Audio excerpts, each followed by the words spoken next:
अष्टलक्ष्मी मम ग्रहे धनं पुरय पुरय नमः।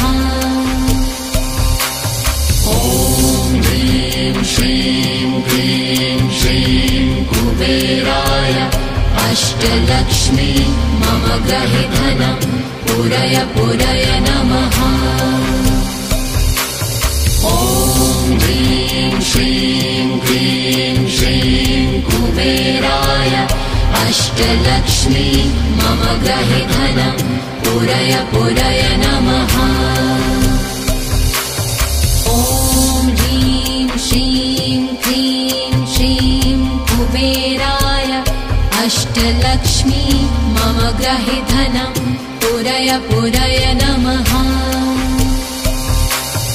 ॐ